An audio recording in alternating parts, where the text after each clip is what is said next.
All right, the first problem is the transverse head of the adductor hallucis, which is way up here under the metatarsals. I'm pointing at it with my pen.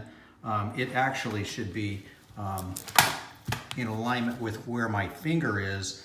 It is slightly oblique, just behind the metatarsal heads. So a couple issues here. One is the needle, as you can see, plunged all the way through, can't even reach it in its current position. The other is you cannot place the needle through the interspace without contacting the oblique head, which then triggers the signal. So that's one main issue.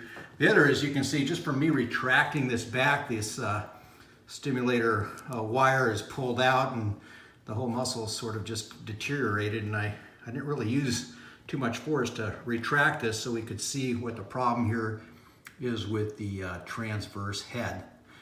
Then the other major problem is this is just very incorrect anatomy.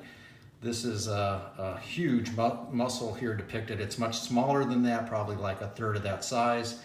Its insertion should be way over here at the anterior process of the calcaneus, where my finger is.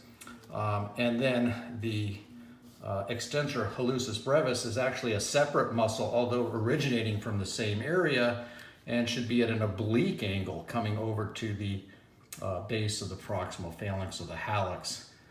And then, of course, the interspace, where we're trying to inject the first three muscles, is so tight and bound by this interosseous muscle that you can barely really even manipulate this to get to the three muscles that we're trying to trigger. So anyway, I hope that clears it up, and maybe we can get this corrected. Let me know how you feel. Thanks.